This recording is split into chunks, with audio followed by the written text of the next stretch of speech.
Alors, on est toujours dans le Tanya, chapitre 44, page 124. On va finir le Perek Mem Gimel 43. Et après, on va commencer le Perek 44, avec Hachem.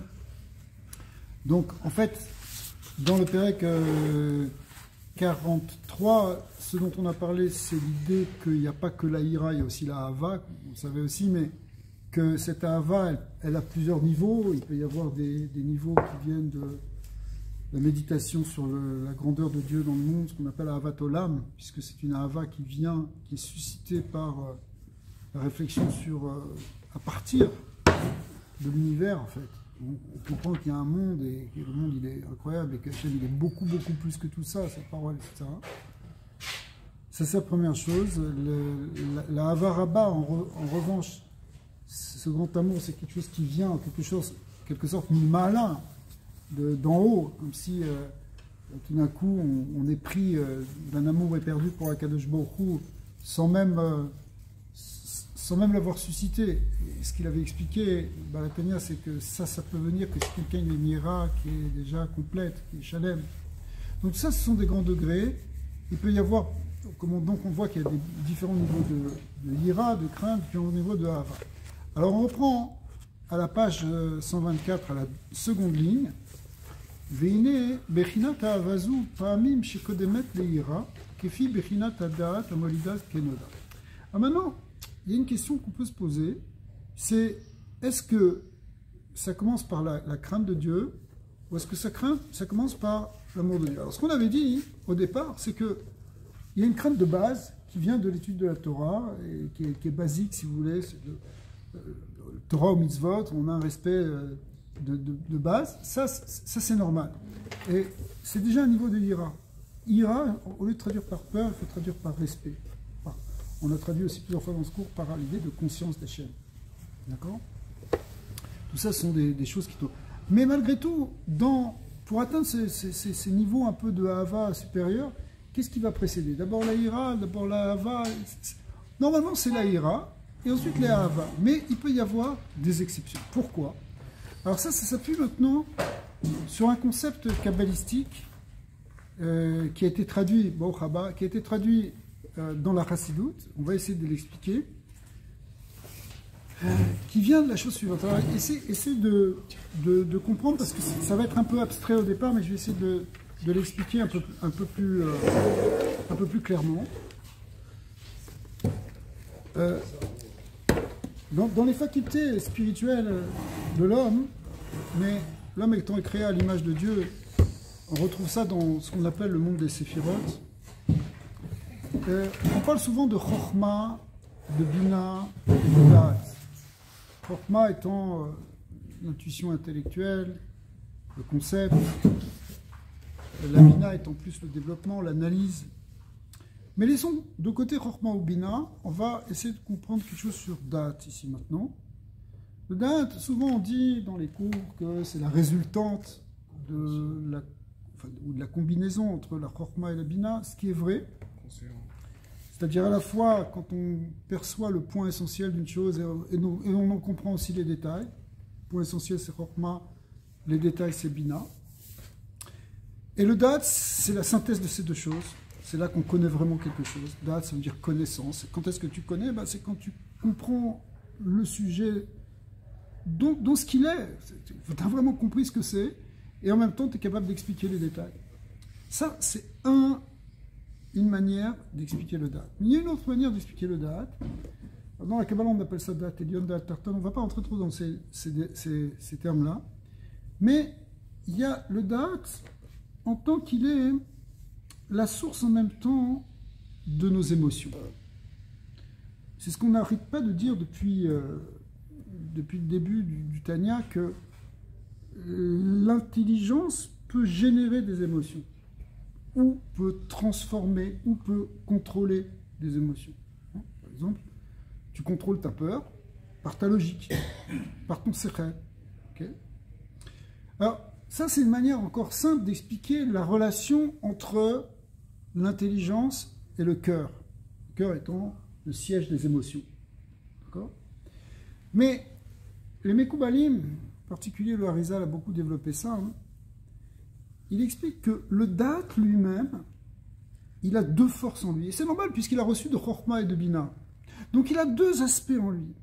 Et ces deux aspects vont être la source des deux émotions majeures qu'on va retrouver justement dans le domaine émotionnel, qui sont, on a dit, l'amour et la crainte.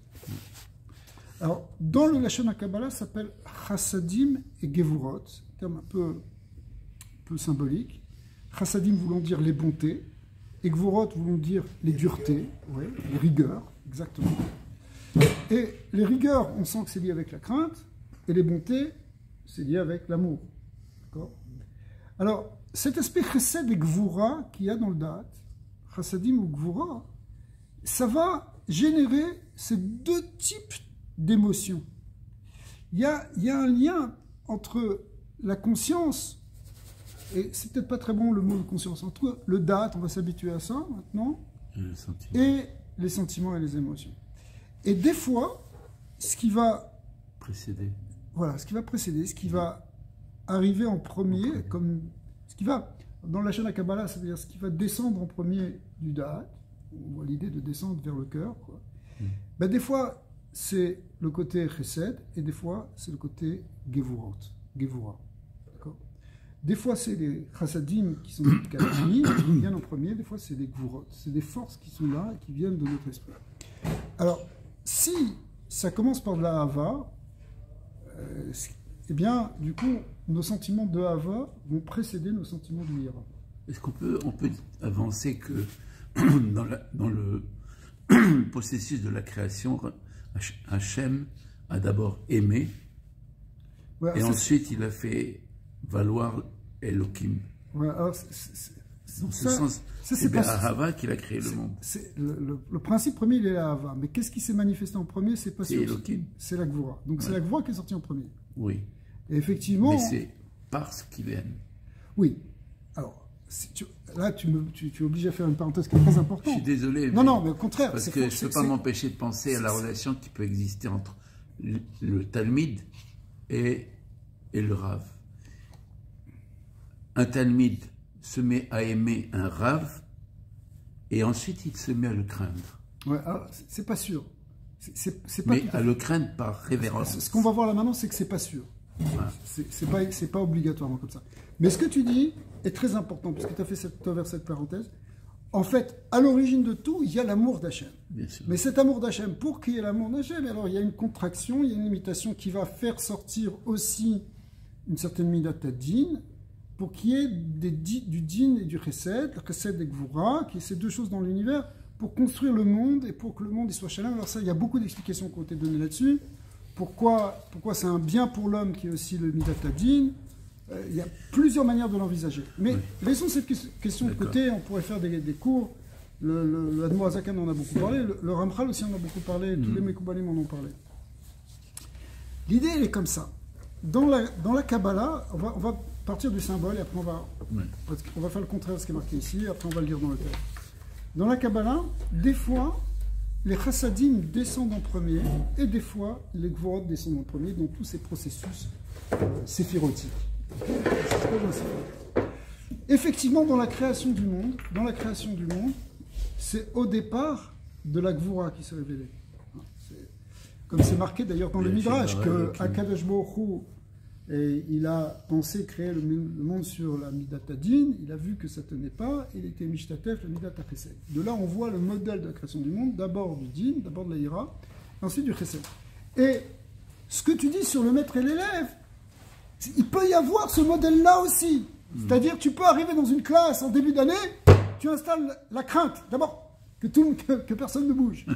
Et après, petit à petit, tu vas avoir une relation d'affection avec tes élèves. Ou bien, tu peux avoir autre chose. Tu vas prendre le gars, tu vas prendre par l'amour, doucement et gentiment, et lui dire, voilà, c'est bien, tu prends où est-ce qu'il est. Et après, petit à petit, tu commences à lui apprendre des règles. Tu lui mets un peu plus de respect. Alors, du coup, dans notre avodat Hashem, parfois, on va être amené plutôt à commencer par la Hira et ensuite avoir la Hava. Ce qui serait normalement le seder de la création du monde. La création du monde, c'est d'abord la Hira et ensuite la Hava. Mais parfois, il peut y avoir des exceptions. On commence par l'amour et ensuite on donne la ira, et vous allez très bien comprendre pourquoi, parce qu'il va nous l'expliquer. Il arrive parfois, on est toujours là dans la deuxième ligne, que l'amour précède la crainte. Suivant la manière dont va fonctionner en quelque sorte le date, qui va générer ici ces émotions. Shadat, Kolel, Chassadim, Mukvorot, donc il nous dit entre parenthèses qu'effectivement, ce qu'on a dit dans Kabbalah, le date, il inclut les Chassadim et les Gvorot, le côté Chesed et le côté Gvura. Shem, Ahava, Veira. Chassadim, Mukvorot, la Shon Kabbalah se traduit ici dans le Chassidut par Ahava, Veira. En amont, qu'est-ce qui fait qu'on choisit le canal date, Gvura ou date? Alors, on va voir justement qu'est-ce qui génère ça. Bonne question. Ava veira. Ou pa'amim shachasadim kodmim le yared ou galot. Et comme on sait al Kabbalah que parfois, eh bien, c'est les chasadim qui commencent à se révéler. Velachen, par exemple, il va nous donner un exemple où ça commence par l'amour. Ça commence par les chasadim. Efshar les rachas ou baal averot sheyase tshuva me'ahava gedola. Tu peux avoir un gars, et la Gemara elle va nous ramener un exemple flagrant, quelqu'un qui s'est appelé après Rabbi Elazar ben Dourdaya, qui au départ s'appelait Elazar ben Dourdaya, il ne s'appelait pas Rabbi. Il avait fait de l'Avéro toute sa vie. C'était ce qu'on pourrait appeler un vrai rachat au sens de définition de la Torah.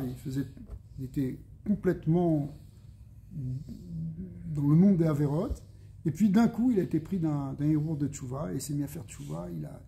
Il a tellement fait Tchouva, Be'ava, qu'il s'est mis à pleurer, à prier, que dans la journée même, son Neshama l'a quitté. Mais il a commencé par la Hava. Alors c'est ce qu'on va dire. Bezekro est Hashem Elokav. Alors, tu peux avoir quelqu'un qui a un rachat, il te dit ici, un mamash, un rachat au Balaverot, c'est-à-dire qui, tout d'un coup, il est pris de... Mais Hachem, il est pris d'une itorérut, d'un éveil d'amour pour Akadosh Baruch Hu, et il va avoir une grande amour pour Hachem. Hachem, je t'aime, sors-moi de cette galère. Mikol Makom, Ayira Gamken Klou là-bas. Mais, alors ça c'est un deuxième point qu'on va voir maintenant, mais donc on voit qu'il y a des cas où on commence par la Hava et non pas par la Ira. La Ira, c'est le côté classique, normalement, tu respectes, et puis après, tu commences à aimer, comme lors de la création du monde. Mais des fois, voilà, justement, dans le processus de Teshuvah, ça commence par la Hava. Et effectivement, quand tu es amené à être Mekarev quelqu'un, à rapprocher quelqu'un de la Teshuvah, n'essaye pas de l'insuffler d'abord la Ira. Ce serait... parce que ça peut marcher sur certains individus, mais généralement, ça peut. Mais ce ne serait pas très bon d'ailleurs. Mais d'abord, tu lui montres la Hava, l'amour de la Torah, l'amour d'Akadosh Baruch Hu, la relation d'amour véritable qu'Hachem il nous aime, comme le Baal Shem Tov il dit qu'il a un amour pour chaque juif qui est aussi grand que, et même plus grand que celui qui aurait eu un fils unique à la fin de ses jours, dans sa vieillesse, qui aurait un amour vraiment très très fort pour son fils. Eh bien, Akadosh Baruch Hu, il aime ses enfants autant que cet amour-là. Donc l'amour d'Hachem, il est d'ailleurs indéfectible. Même si on a fait toutes les avérotes, Hachem, il nous aime. L'amour d'Hachem est très puissant. Alors, quand tu commences à comprendre ça, hein, ça génère un sentiment d'amour en retour. Hein. Il y a un grand principe, c'est que quand tu amènes un sentiment dans un sens, il revient comme le miroir, comme le visage se reflète sur les os. Le principe du miroir. Si tu sens qu'Hachem t'aime, tu vas l'aimer. Et inversement, si tu l'aimes aussi, tu vas recevoir de l'amour. Et c'est vrai aussi dans notre relation interpersonnelle avec des gens qui nous sont proches. Donc, il peut y avoir, par exemple, dans le processus de tchouva, qu'on commence par la hava. Commence par développer les sentiments de hava. Le gars, il vient à la choule, il est décontracté, il est content, il est bessimra. Pour l'instant, il n'a pas encore tellement la conscience qu'il faut faire attention, de ne pas transgresser Shabbat, des choses comme ça. Il n'a pas encore cette ira-là. Mais c'est pas grave, ça va venir. Okay, tu commences par la hava. Parce que dans les suirotes, des fois, les chassadim, ils descendent avant les gvorot. C'est ça le shoresh là-haut. Et c'est ça ce qui peut se passer pour les hommes. D'accord? Et c'est pas mauvais. Si tu commences à venir... c'était un peu la démarche, la marloquette entre Beth Shammai et Beth Hillel. Quand quelqu'un est venu pour se convertir, il a demandé, je voudrais être converti sur un pied, c'est-à-dire en 5 minutes tu me convertis.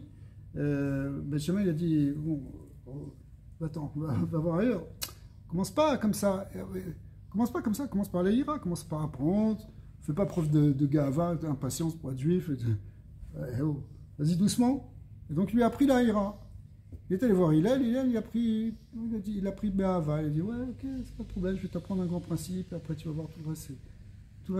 Et c'est quoi le grand principe? C'est le principe d'amour du prochain, c'est un principe d'amour. Il lui a présenté le principe d'amour, et ça a fonctionné. Ce gars-là, il s'est super bien converti. D'accord? Pourquoi? Parce qu'il avait besoin que ça commence par là. Pour lui, ça ne pouvait pas commencer par la ira. Il y a des gens, ça aurait pu être comme ça. Mais il y a des gens qui acceptent. Comme on avait dit l'autre fois dans le shiur, que Rabbi Akiva, quand il a fait Teshuvah et qu'il est arrivé à la yeshiva, pendant 7 ans, il n'a pas parlé. Il n'a pas ouvert la bouche pendant 7 ans. Pourquoi? Parce que c'est la ira, tu respectes. Tu commences par la ira. Après, il a commencé à parler, il a commencé à amener justement ce grand principe de Ahavat Israël. D'accord? Lui-même, après, c'était tout le lien de Ahava. Mais d'abord, tu respectes les règles, d'abord tu respectes la... Vous voyez les deux manières d'approcher. Alors, théoriquement, la voie normale, c'est d'abord la ira et ensuite le recette. Mais en réalité, il y a une inversion, donc plein de cas, et il faut savoir dans quel cas il faut commencer par le recette et surtout pas par la ira. Il y a des, je sais pas, t'as certains enfants, t'as certains... Si tu es trop de ira, tu peux les briser. Ils ont besoin d'abord beaucoup de hava et après petit à petit tu leur montres des principes. Le dentiste, la hava avant la ira. Celui qui revienne. Mais aussi le lien de confiance. Hein? Le lien de confiance. Le lien de confiance. Bien sûr, il y a un lien de... La Emouna, ça va être... Je l'adore avec J'ai une question, je tout dans la tête. je sais pas. Essayer de trouver une réponse à cela. Impossible. L'homme a été créé pourquoi? Dans quel but? Mais dans quel but? C'est une très bonne question. Alors, puisque même Shlomo, il a dit plus tard, Hakol Hevel Avalim, tout n'est que vanité. Pourquoi tant de souffrance et la mort? Pourquoi? Pourquoi Hachem a créé l'homme? Pourquoi? ça, enfin, Non, dans quel but? Ça, c'est une question très importante. Mais je m'excuse que... Vous avez tout à fait raison. J'essaye de lire ce qu'il y a parmi les philosophes français ou hollandais, ça n'a pas d'importance. Je ne trouve pas de solution. Pourquoi il a créé l'homme? Heureusement, l'homme a été créé pour souffrir et pour mourir. Dans quel but il a été créé? Pourquoi? Pourquoi il a été créé? Alors, il n'a pas été créé dans le but de souffrir et de mourir. Il a été créé pour souffrir, pour travailler dur, pour gagner son pain. Pourquoi cette misère? Non, il n'a pas été créé pour ça. Il passe par ça, mais c'est pas ça. Non, mais pas pour ça. Alors, en tout cas, c'est un... Il y a beaucoup de... C'est un résultat. Alors, ouais, enfin, en tout cas, effectivement, c'est quelque chose qui se passe. Alors, en réalité, on va faire un cours là-dessus, si vous voulez, parce que il y a beaucoup de réponses qui ont été données là-dessus. Oh oui. Par les différents maîtres, par les grands maîtres de la pensée juive. Shlomo lui-même l'avait dit. Hakol Hevel Avalim, tout n'est que vanité. Ouais, absolument. L'homme se lève, travaille dur pour gagner son pain. Alors, on a parlé de ça sur ce que c'est Hevel Avalim, la Chassidoute. Qu'est-ce que c'est? La main Hachem, on s'est aidé. Pourquoi? Ok, Bezat Hachem, on va, je vous assure qu'on va faire Blinéder, on va faire un cours là-dessus. On va arriver à ça. On va le faire un cours. Ah, ce soir, une autre fois. On va le faire. Alors, je vais faire un cours rien que pour vous. Choisissez quand, si je veux. Alors, donc, maintenant, même quand il y a de la hava, il n'y a jamais de la hava, il y a un grand principe, il n'y a jamais de hava bliira. C'est-à-dire, l'amour, oui, même si tu commences par la hava, mais il y a toujours un respect minimum. Sinon, ça ne marche pas. Tu ne peux pas aimer quelqu'un si tu ne le respectes pas. Donc, il faut quand même qu'il y ait de l'ira dans ta hava. Sinon, bon, comme le fameux truc, est-ce que tu aimes le poisson? Okay. Moi, j'aime le poisson. J'aime le poisson. Bon poisson à marocain. Vous aimez le poisson? Tu aimes le poisson? Lequel? Alors, si tu aimes le poisson, pourquoi tu le manges? Alors, la question fameuse, si tu aimes le poisson, pourquoi tu acceptes qu'on l'ait tué, qu'on l'ait pêché? Il était bien dans l'eau. Si tu l'aimes, laisse-le vivre. Donc, c'est pas le poisson que tu aimes, c'est toi que tu l'aimes. Mais ça, c'est très important quand on dit j'aime quelqu'un. Quand tu aimes un enfant, par exemple, c'est pas le plaisir qui t'amène. L'aimer, c'est penser à lui. Il faut qu'il y ait un respect. C'est-à-dire qu'il y ait un respect de la personne. C'est pas ton objet pour qu'il te donne du nachat. Du nachat ou n'importe quelle satisfaction.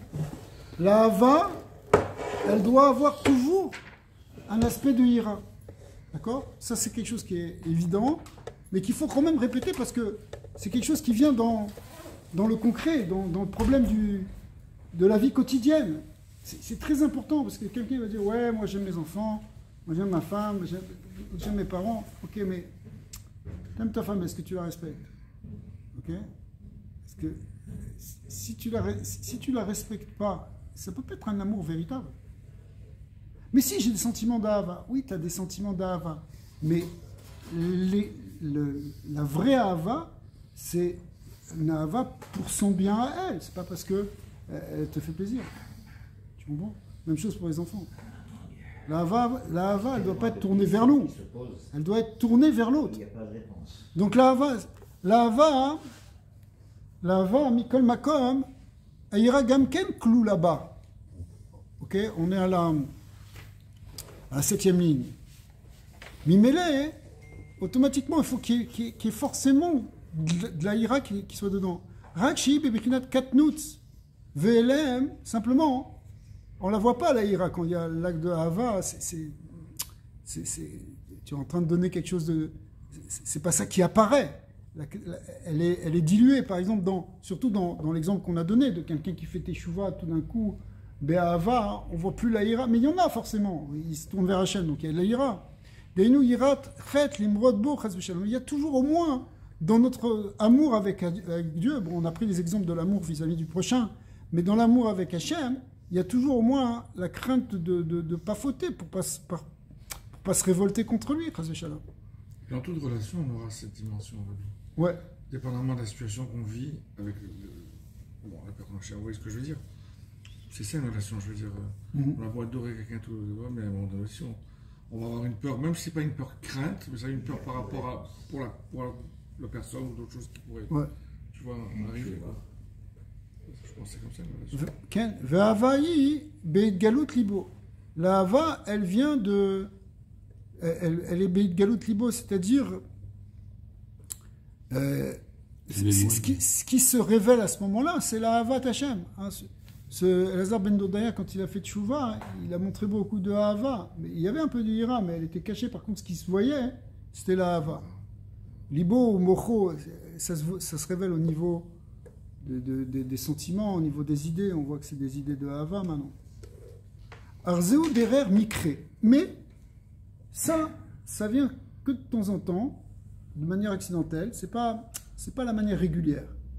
Veoracha, c'est juste spécifique à des temps précis, à des cas particuliers, mais de manière générale, ça va être le Veoracha ve'ashkacha pratit, mais Hachem le tzorer shah.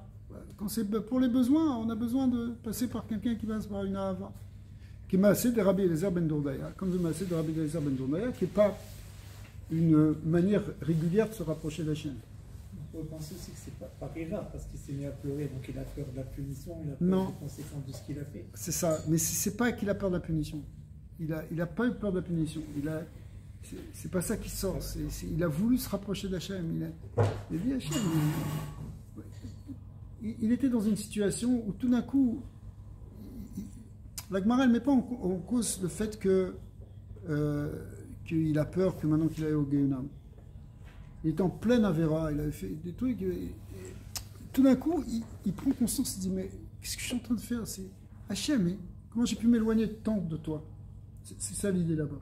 C'est-à-dire c'est un sentiment de Hava qui l'a motivé dans cette échouva. Mais ça, ça pourrait être aussi comme ça. Il peut y avoir des cas comme ça. Là-bas, le cas de cette Gemara, ça n'a pas l'air d'être comme ça. Mais il peut y avoir aussi des gens, tout d'un coup, ils ont peur. Mais ici, c'est pour te dire que ça peut commencer par de la hava, mais ce n'est pas la manière la plus régulière. On parle de quelqu'un ici qui était complètement allé à l'opposé de la direction divine et qui revient par un mot tout d'un coup qui se réveille. Aval seder avoda kevua. Par contre, l'ordre, on pourrait dire, défini de la avoda, qu'est-ce qu'il devrait être? Betlouya bechirat adam, qui dépend effectivement du libre arbitre de l'homme, que nous on décide de se rapprocher d'Akadosh Baruch Hu, on essaie de logiquement faire quelque chose, de donner un sens à notre avodat Hashem. Alors, Tsarir le'agdim trila kiyum Torah ve'mitzvot. Ça commence par Torah et mitzvot, à l'idée ira tata, avec la ira de base dont on a parlé, celle justement où tu veux faire attention, on avait dit, où tu as conscience que tu es dans le monde d'Akadosh Baruch Hu et que tu ne veux pas transgresser sa loi et qu'au contraire tu veux faire ce qu'il te demande. D'accord ? Comprenez, cette ira de base, c'est comme la ira de base quand tu vas conduire et que tu ne veux pas prendre un ticket et que tu veux faire les choses comme... Et en plus, tu ne veux pas renverser quelqu'un, donc tu fais attention, tu as une ira de base. Okay, ben, il doit y avoir cette ira basique, primordiale, enfin première, qu'on appelle ira tata, pour pouvoir te faire Torah mitzvot. Ça commence par là. Bechinat katnout, c'est encore Bechinat katnout, c'est pas la grande ira chez les mains.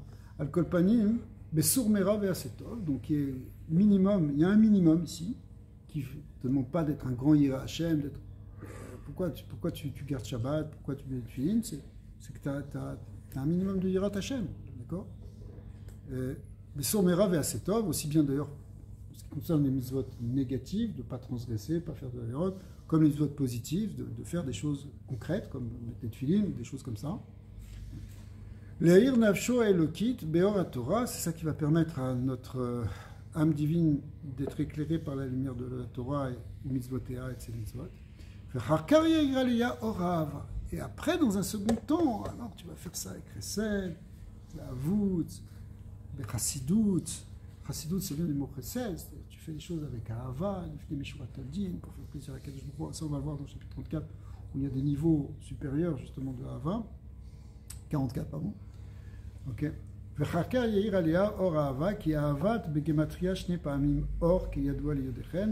il finit par une gematria en nous disant que le mot ve'afta, c'est la gematria de 2 fois le mot or. Or, ou raz en araméen, fait 207, 2 fois 207, ça fait 414, pour nous dire que ici, la hava, elle est vue comme une lumière. Yeralea, or Ahava. Dans les séphirotes, la force de Chesed, c'est une force de or, de lumière. La Gvura, c'est une force au contraire de restriction de la lumière. C'est la force du Kéli, c'est ce qui va limiter la lumière. Mais la lumière, elle est liée avec la Ahava. Donc, quand tu es dans une relation d'Ahava avec Akadosh Baruch Hu, tu es aussi dans une relation lumineuse avec lui. La lumière, c'est la connaissance, tu es éclairé. Alors que quand tu es seulement dans la hiéra, c'est pas évident. Tu n'es pas encore forcément dans une idée de lumière. Tu es dans l'idée de, bon, pour l'instant, il faut que je sois à ma place. Mais après ça, il y a quelque chose dans la Hava qui est ici, ce qu'il a expliqué, Yair Alea Or.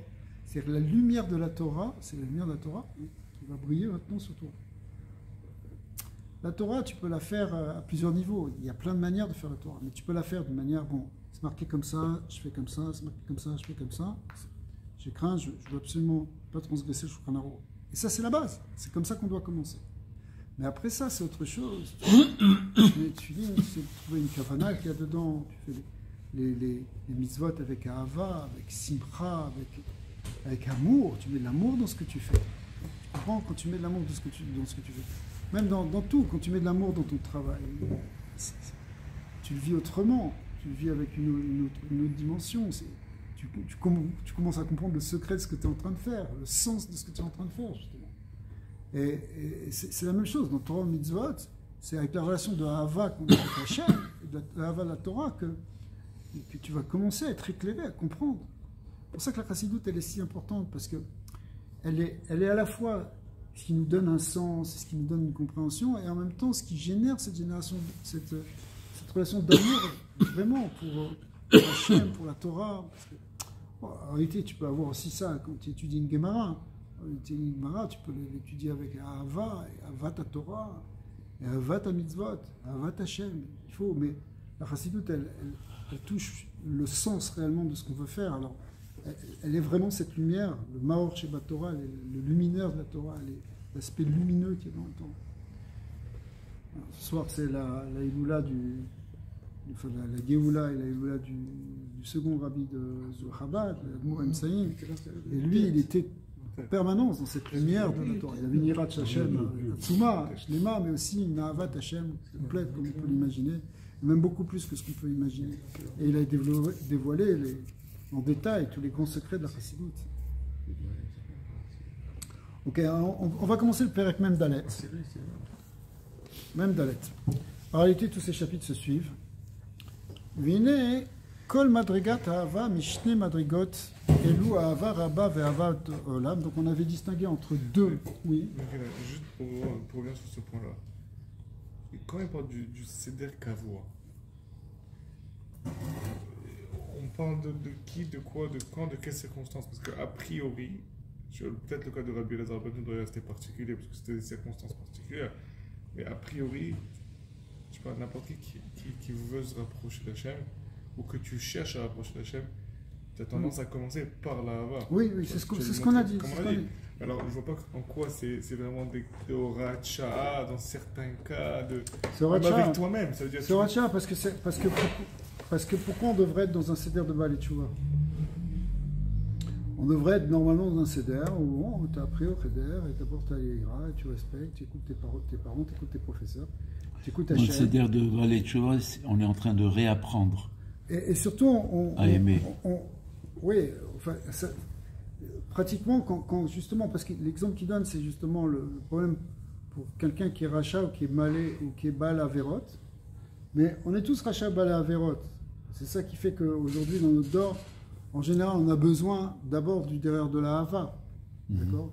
Même si on est Tinok chez Nishba, etc. Mais de manière générale, normalement, tu fais d'abord. Ce qui est facile. Non, c'est pas si c'est facile. C'est-à-dire pour le sentiment, je veux dire. Tu commences par l'Aïra, normalement.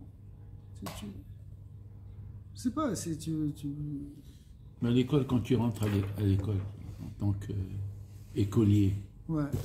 C'est quoi que tu découvres en premier? C'est l'Aïra. C'est l'Aïra. Écoute ton prof. Voilà. Écoute ton maître. Ouais. Okay. Même chose avec tes parents. Ouais. Non, mais tu peux essayer de faire ça avec toi. Sinon, tu reçois là ça.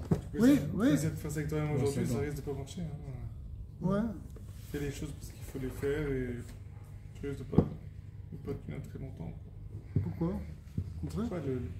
Quand il y a une ava derrière, il y a un feu derrière, il y a une raison derrière, il y a une simcha derrière, tu es en train de vouloir le faire plus. Mais si c'est quoi? C'est lève-toi le matin à Shachrit, sinon il y a quelque chose qui va t'arriver. Ça tient pas ça. Ou lève-toi parce que tu dois te lever. Ça marche pas. Aujourd'hui, ça marche plus pour tout le monde ce système. Mais c'est un système qui a marché pendant longtemps. Pour la plupart des Juifs, quand ils arrivaient dans une yeshiva, c'est d'abord ce qu'on t'apprend, c'est Kabbalat Ol. Aujourd'hui encore, quand tu vas dans une yeshiva Ktana, Mesivta, je suis d'accord. Chabad, ce qu'on apprend d'abord au Bachurim, c'est Kabbalat Ol. C'est-à-dire, apprendre à se lever le matin, à suivre un seder, à se contrôler, à se maîtriser. Ça, c'est de l'Aïra. Ouais. Et après, quand ils grandissent, parce que c'est ça le seder normal, mais ça marche pas pour tout le monde. Tu as des gamins qui supportent plus, au contraire, parce qu'ils sont déjà fragiles, ils sont blessés ou quelque chose, il y a quelque chose, ils ont besoin, on les prenne avec amour, avec douceur, avant de leur rentrer un petit peu de dose de ira. Mais donc c'est vrai que dans notre dor, ça marche de moins en moins ce système. Non, mais ce que je veux dire, c'est le système normal, théoriquement. Non, en tant que système normal, je comprends ça. Mais ce que je veux dire, au niveau de ça marche chacun... plus pour beaucoup, mais c'est quand même un système normal. Pour beaucoup de gens, on ne peut plus fonctionner comme ça. Mais au niveau de chaque individu, à part quand tu étais jeune et on t'a d'abord appris l'Aïra, après la Hava, c'est le seul moment où je le vois. Mais ce que je veux dire, dans ton microcosme où tous les jours tu grandis, où tous les jours tu... C'est dans ce sens-là ce que je veux dire. C'est-à-dire que quand tu rentres à la yeshiva, on te dit oui, au début tu apprends l'Aïra, et après bon, on t'apprend. Ça, je le comprends au niveau de ça. Mais dans le tous les jours, est-ce que tu mets d'abord l'Aïra et après tu mets la Hava? Théoriquement, oui. Théoriquement, oui. Si quelqu'un il a pris une pli, c'est ça. Il n'a pas envie de se lever le matin, il s'est couché tard la veille, hop, il se lève. Qu'il soit à 15 ans à yeshiva ou qu'il soit à 40 ans ailleurs. J'ai pas envie de le faire, je le fais quand même. Ok. Ça, c'est quoi? C'est de la Kabbalat Ol. Kabbalat Ol dans les sphirotes, ça commence. On fait un peu de Kabbalah ce soir. Ça correspond à la sphirot Malchut, qui est Kabbalat Ol Malchut. qui est la dernière sphira, quand on va du haut vers le bas, qui est donc celle la plus basse, et c'est par elle qu'on commence à monter. On commence par, d'abord t'écoutes. Mais je sais pas, dans n'importe quoi, si tu veux faire, si tu veux apprendre un sport, la première chose que tu vois, on va te dire, ok, tu vas faire d'abord ces exercices. Tu veux faire du karaté, on va t'apprendre d'abord à faire des mouvements. Prendre de la musique, on va t'apprendre à faire des gammes. Tu peux passer autrement, dire non, moi je veux d'abord l'improvisation et après peut-être j'apprends le solfège. Mais c'est pas comme ça qu'on va t'apprendre. Le derrière du monde, c'est d'abord les chèvres, ensuite les moutons, comme c'est marqué dans le Midrash. C'est d'abord la rigueur, ensuite le chesed. Veillez rêve, veillez bokeh. Parce qu'on apprend par l'erreur, de toute façon. D'abord le soir et ensuite le matin. Non, je suis d'accord. Mais ce que tu dis, c'est très important parce qu'on est dans un dor où ça marche plus tellement ça. Ça marche de moins en moins. De moins. Mais c'est un peu une roue de secours aujourd'hui. C'est-à-dire, non, le matin où tu ne veux pas te lever, tu te lèves avec Kabbalatol. Mais d'être sur Kabbalatol tout le temps, c'est pas sûr que tu es capable de tenir ça. Non, ça devient automatique. Ça ne veut pas dire qu'après tu ne développes pas plus de la vague. Mais ça commence. C'est ça. Pourtant, le premier patriarche, il était Chesed. Abraham, c'est le premier. Ouais. Il était Chesed. Ouais. Son fils était. C'est ça, son fils était Gvora. Mais justement, c'est le concept de Baal Tshuva, ça commence par le Chesed. Avraham Avinu, si on peut dire comme ça, c'est le principe de la Teshuva. Il vient d'un monde qui est complètement obscur, complètement. Il s'arrache à ça, il s'arrache à un certain âge. Il a fait Teshuva en fait. Il a eu un processus de Teshuva, Avraham Avinu.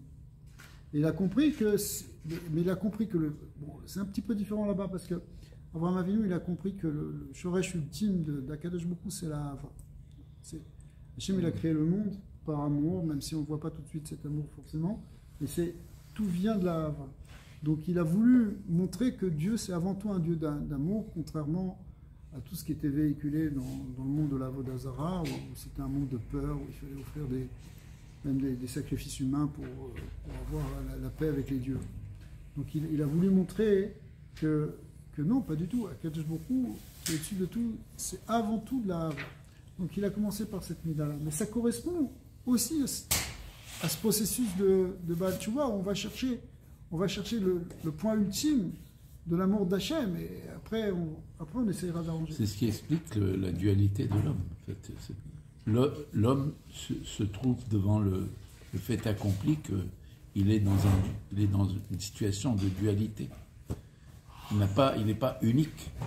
Il n'est pas comme Dieu. Ouais. Il est à l'apparence de Dieu, mais il n'a pas le... Donc il faut qu'on ait l'air. Yitzhak, c'est le premier qui est né dans le système. Ouais. Voilà. C'est vrai qu'il est... Le premier qui est né, qui a bien fait depuis le début. Ouais. Mais Plus après, tard, il peut dire j'ai de l'expérience. Premier qui est né quoi qui est né dans un des premiers nés. Dans une famille juive orthodoxe. C'est le premier que depuis le début. Les parents d'Abraham, Terrar et sa mère, c'était des idolâtres. Donc lui, il s'est arraché ce monde-là. C'est vrai qu'il est né avec des bons modèles. Abraham, c'était des contre-modèles, c'est pas bon. Mais en fin de compte, Kodara, est-ce qu'on sait en fin de compte dans quel but l'homme a été créé? Pourquoi Il est revenu. C'est loin d'être rigolo. Non, c'est pas drôle, c'est sérieux. Non, mais dans quel but vraiment? Alors, puisque vous posez la question, de quoi, comme quoi? On va le faire en Ils Bekitsour. reconnaissent qu'il y a un Hachem. Bekitsour, c'est pas grave. Peut-être qu'il a créé aussi d'autres créatures, on ne sait pas. Nul ne sait. Personne ne peut répondre non plus. Ce qu'on sait, c'est à travers ce qui nous a été... Mais dans quel but? Ce qu'on sait, c'est à travers ce que nous ont révélé nos prophètes. En premier, Moshe Rabbeinu. Donc c'est ça notre connaissance, c'est ce qu'Akadosh Baruch Hu nous a révélé en réalité. Mais il nous a révélé, entre autres, que, c'est marqué dans les Sfarim de Kabbalah, de Marshava, de Chassidut, que la première chose, c'est que Dieu, il a créé le monde pour se révéler, pour qu'il soit connu, qu'il révèle son kavod, comme c'est expliqué dans le Zohar, que c'est pour qu'Hachem il se fasse connaître par ses créatures. Il faut mais il a créé déjà ces anges qui sont là, qui se prosternent, alors, après ça, qui le louent chaque jour, du voilà, matin au soir. Après ça, Pourquoi cet homme-là? Alors il a créé aussi... Et en sachant que cet homme-là est méchant. Alors, et il est méchant de naissance et méchant à sa mort. Voilà. Alors, l'homme qu'il a créé ne fait que penser du matin au soir à faire du mal. Pourquoi il l'a créé? Alors il l'a créé pour qu'il transforme ça, pour que l'homme finalement finisse par transformer cette négativité qui est en lui, et en faisant cela, puisse révéler Hachem dans le monde d'en bas, dans le monde physique, dans le monde des hommes justement, pas simplement dans le monde des anges. Dans le monde des anges c'est facile, ils ne sont pas tellement opposés à la volonté divine. Dans le monde des hommes, où naturellement il y a une opposition parce qu'on est tourné vers les choses inférieures et peut-être négatives. Oui, mais lui, en tant que Hachem, il sait que l'homme qu'il a créé, il pense faire du mal et il va faire du mal. Oui, mais on a la possibilité de se transformer, on a la possibilité de s'améliorer, ou en tout cas de faire tchouva et de transformer l'obscurité en lumière. Ça, effectivement, l'humanité n'a pas tellement accepté ça, mais ceux qui ont pris ça sur eux, c'est le peuple d'Israël. Israël, il a pris sur lui cette capacité de, en dépit de la négativité, en dépit du mal, on va transformer le mal en bien. Et bien, c'est ça qu'on espère avec Mashiach. Avec le Mashiach, les choses. Et après Mashiach, il y aura même Triat HaMetim. Et dans Triat HaMetim, il y a une transformation même de la force du mal qui est complètement annulée. Bila Amavet la Netza. Entre autres, exactement. C'est pas Kabod. Kabod de l'Hachem. Bonne question. Non, mais c'est des questions véritables qu'on se pose tous. Ok, alors on va faire un petit peu le Perek 44. Vine kol madrigat ahava mishne madrigat elu ahava rabba ve'ahava olam nichleket les kama bechinot. Alors c'est vrai qu'on a parlé de deux niveaux de ahava, un premier niveau et un niveau qui est supérieur qui vient d'Hachem, enfin qui est suscité par Hachem, mais en réalité c'est qu'une manière de distinguer les choses parce qu'il y a une infinité de niveaux. C'est comme tes sentiments, il y a toutes sortes de degrés de sentiments. Les enquêtes, c'est sans fin en fait. Il y a plein de subtilités. Kolchad les foum, alors ça c'est extraordinaire, c'est basé sur un Zohar, qui dit comme ça. Kolchad les foum shiura dile. Ça c'est un lachon qui est emprunté au Zohar, donc en araméen du Zohar. Il dit chacun en fonction de sa mesure à lui. C'est-à-dire que chacun il a une mesure de Ahava et de relation avec Akadosh Baruch Hu qui est différente. Et elle est différente pour toi suivant les temps et suivant les périodes de ta vie et suivant les moments. Mais ça va dépendre de quoi?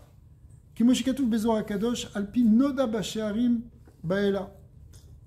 quelque chose de magnifique dans ce passouk qu'on dit dans Eshet Hayil, on le dit d'ailleurs le vendredi soir, c'est le dernier chapitre du livre Les Proverbes du roi Salomon.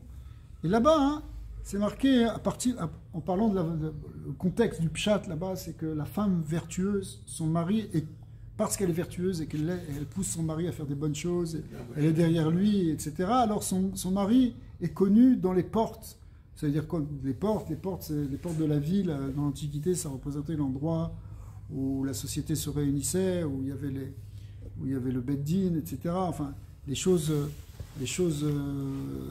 importantes de la ville. Eh bien, le mari, il est connu, il a une bonne réputation. Ça, c'est le pshat. Maintenant, Alpisod, c'est différent. Noda bashearim be'ala da kutshabrichu deiu itchada veidabak le kolcha le fumma de mesher belibe. Dieu, il se fait connaître. Le Baal, ici, son mari, c'est qui? Le mari, c'est Akadosh Baruch Hu, qui est le mari de Knesset Israël, qui est le mari de chaque Neshama, en quelque sorte, si on peut parler comme ça. Il se fait connaître à la Neshama, les Fum Shiuradile, chacun à sa mesure des Mesher Belibe, de ce qu'il mesure dans son cœur. L'ouverture que tu donnes à Hachem dans ton cœur, elle fait que tu vas connaître Hachem dans ton cœur. Et à la mesure de ce que tu ouvres, eh bien, tu reçois cette connaissance et tu reçois cet amour. Donc, ça veut dire que de là, on apprend de ce Zohar que, bien qu'on a parlé de deux madrigot de Hava, il y en a une infinité qui sont en fait les différents degrés spirituels et d'ouverture du cœur que tu peux avoir. Des Mesher Belibé, littéralement de ce que tu mesures dans ton cœur. Ouais, c'est le même mot que char qui veut dire la porte. C'est ça le jeu de mots du Zohar ici. Et la porte ici dont on parle, c'est la porte du cœur, ce que tu mesures dans la porte du cœur. C'est deux manières de voir les choses. Et c'est pour ça qu'en vérité, quand on parle d'amour et de crainte, c'est quelque chose qui fait partie c'est des choses cachées, c'est ce qu'il y a dans ton cœur. Est-ce que je peux savoir combien tu aimes Hachem, combien tu le crains Hachem? C'est personne. Est-ce que je peux voir à l'extérieur? C'est ton étude et ta pratique des mitzvot, mais ton sentiment intérieur, c'est quelque chose qui est très très personnel. C'est ce qu'on appelle ici Anistarot l'Hachem, c'est-à-dire c'est quelque chose qui est connu d'Hachem, qui est caché pour Hachem, c'est-à-dire qui est caché pour nous parce que c'est pour Hachem. Oui, bien sûr, tout à fait. Des Méchar Bélibé, ça dépend justement de la Avoda que tu vas faire, de Hava et Vira. Ce qu'on a expliqué, c'est-à-dire toutes ces méditations, toute cette concentration que tu vas avoir sur des choses divines, c'est pour éveiller ces sentiments, pour les faire grandir. Tout ce qu'on a expliqué, c'est que toute la tefila, c'est par exemple Psuké des Imra, quand tu dis des Alléluia, etc., c'est pour faire grandir ces sentiments justement dans ton cœur, de crainte et d'amour. Mais c'est vrai pour toute la tefila. Toute la tefila, c'est une relation de Ahava et de Hira avec Akadosh Baruch Hu. C'est une relation de Dvekut. À tel point que dans la symbolique kabbalistique, c'est vraiment comme une union comme un mariage avec Hachem. D'accord? Mais ça vient évidemment avec des sentiments. Et ces sentiments, ils viennent de la avoda que tu fais. Parce que effectivement, si tu penses à rien, que tu fais rien, ça ne va pas générer des sentiments. Donc, la tefila, elle est là pour éveiller ces sentiments, en fait. Les mots de la tefila, le texte de la tefila, les paroles que tu dis, ça a pour but d'éveiller ces sentiments. Alors, mais en tout cas, ça s'appelle que c'est des nistarot l'Hachem Elokeinu, c'est quelque chose qui est caché, que seul Hachem connaît, parce que c'est au fond du cœur de chacun. Mais Torah ou Mitzvot, Aniglot Lanu. Par contre, ce qui nous est révélé, ce sont Torah ou Mitzvot. Torah ou Mitzvot, on peut le voir de l'extérieur. Ou l'Anu, le Banenu, c'est révélé à nous tous. Ça part d'un passouk pour expliquer ça. La saute roulée. C'est-à-dire c'est quelque chose qui va passer dans le concret. Qui Torah, Achat ou Mishpat, Echad et Kulanu, Bekiyum, Kol Torah. Parce que la Torah, bon, on est tous soumis à la même Torah, c'est-à-dire qu'on a tous les mêmes mitzvot à faire. Que tu sois le Gadol Hador ou que tu sois un juif Pachout, tu vas mettre les tefilines, théoriquement. Mais quand tu mets les tefilines, tu vas faire le même geste, tu vas mettre un tefilin sur le bras, un tefilin sur la tête, donc tout, tu as fait de la même chose. Ça, mais maintenant, la kavana de la personne, ça tu ne peux pas la voir. Qu'est-ce qu'il y a dans son cœur? À quoi il pense? Qu'est-ce qu'il ressent? Qu'est-ce qu'il perçoit? Qu'est-ce qu'il comprend? Quelle est sa saga de Dieu? Tu ne peux pas le voir. Tu ne peux pas voir. Tu vas voir tu vois un rabbi, tu vois un tzaddik. Bon, extérieurement, mais tu ne sais pas qu'est-ce qu'il comprend, qu'est-ce qu'il perçoit. Tu ne peux pas le savoir. C'est quelque chose qui est caché. Mais par contre, la Torah, c'est quelque chose qui est révélé, qui est identique pour tous. La Torah, Achat Mishpat Echad Kulanu, Bekiyum Kol Torah Mizvot, Bebekinat Maaseh. Au niveau de l'action, c'est tous pareil. Mashen Ken Betchilou Chimou. Dechilou Chimou, ça veut dire la crainte et l'amour. Dachil en araméen, ça veut dire ira. Et Rechimou, ça veut dire Ava. Shem Lefi Adat et Hashem Shem Mémoire Velev Kenal. Ça dépend du Da'at, comme on l'a dit en entrée de cours. C'est le Da'at qui génère justement ces sentiments, qui sont enseignés au Vorot, etc. Ava Veira. Et Hashem Shem Mémoire Velev. On retrouve donc au niveau de la pensée, au niveau du noir, ou au niveau du cœur, au niveau des émotions. Cependant, Achat I Ahava Kula Mikol Bechinot. Mais même si tu dis qu'il y a une infinité de degrés de Ahava, malgré tout, il y a quand même quelque chose qui est global pour tous. Mikol Bechinot Umadregot Ahava Rabba Ve'avat Olam Vi Shavel Echol Nefesh Mi'Israël Ve'irusha Lanu Me'ovetem. Il y a un amour c'est au-delà des catégories de Ahava Rabba, de Avat Olam. C'est quelque chose que chacun il a donné. On a tous cet amour-là. Mais simplement, on va voir que cet amour-là, il peut être caché. Deinu mashekatuv bezoar alpi nafshi avitzicha balayla. Mon âme, vitzicha, ça veut dire t'as aimé ou t'as désiré plus exactement dans la nuit. C'est-à-dire que l'âme, notre neshama, au moment où elle va se coucher, elle remonte à sa source. Donc elle a un élan d'Ahava pour retrouver Akadosh Baruch Hu. Des Yerachim le Kuchabrichu Rechimuta de Nafsha, Verucha Kama de Tavkubat Elin Begufa, Vegucha Rachimla. Alors, en réalité, La Neshama, elle a un amour pour Akadosh Baruch Hu, autant que... C'est vrai que l'âme animale, elle est tournée vers le corps, elle a une ahava pour le corps. Mais l'âme divine, elle a une ahava qui est tournée vers Akadosh Baruch Hu, de la même manière. Elle est une partie de lui. Parce qu'elle vient de Dieu, parce qu'elle est une partie de Dieu. Ouais. וזה שכתוב נפשי ותשיך, כלומר, מפני שאתה השם נפשי וחי. C'est quoi? Regardez cette belle dracha. Puisque toi, Akadosh Baruch Hu, tu es mon âme finalement, tu es ma vie, Amitim, c'est Hachem, tu es la source de ma vitalité. L'écart est viticha. C'est pour ça que moi je t'ai désiré, c'est pour ça que je t'ai aimé. C'est-à-dire que c'est un amour qui vient, comme tu dis, parce qu'on a un chelek eloka, parce que notre neshama aspire à retrouver sa source. Ça, c'est de la hava innée, enfin, qui est incrustée dans chacun de nous, d'une manière intrinsèque, d'une manière qu'on a hérité ça d'Avraham Avinu. Parce qu'on a hérité. Shani mitavev et ta'ev, lecha ke adam mitavev lecha inavsho. Moi, je te désire Dieu, j'ai une hava pour toi, hein, un désir comme quelqu'un qui désire la vie, parce que tu es ma source de vie, parce que tu es mon être, tu es la source de mon être, c'est pour ça que je t'aime. Ou keshiu chalash, ou meone mitavev et ta'ev, je t'achouv d'avsho. Comme quelqu'un, par exemple, il sent que la vie, il est affaibli parce qu'il est malade, alors il désire retrouver sa vie, il désire retrouver son roi de Chaim, sa vitalité. Eh bien, notre vitalité, c'est Hachem, mais c'est une forme de hava, ça. Effectivement, quand on va se coucher, eh bien,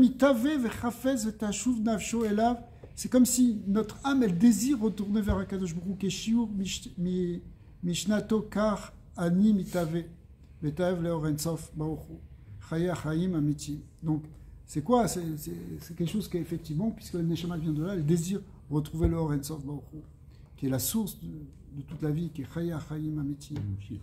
L'amshichu bekirbi, je désire ramener ça en mon sein. Allez, sek à Torah beakitsi. Alors ça c'est au moment où on va se coucher, mais en réalité on désire avoir ça même quand on est réveillé, en particulier quand on étudie la Torah. Mais beakitsi bishinati, quand je vais me réveiller de mon sommeil. Balayla de oraita, ekutcha breku kulochad. Parce que en réalité, quand on dit on désire étudier la Torah, c'est on désire Akadosh Baruch Hu, parce que la Torah c'est elle-même Dieu finalement. Kemashekata vazoa sham debae barnach mirechimuta de kuchabaku le mikam bechol laila l'ishtadel bepulchane at safra. Et le Zohar là-bas il enchaîne, il dit à cause de ça, c'est bien que l'homme il se réveille la nuit pour étudier la Torah et pour servir à Kadosh Baruch Hu jusqu'au matin. C'est-à-dire que de même qu'on désire s'attacher à Dieu en allant se coucher, on désire s'attacher à Dieu en se réveillant pour être tout le temps dans cet ahava, en particulier quand on étudie la Torah la nuit. Ok, on va arrêter là. Baruch Adonai, L'Olam Amen, Amen.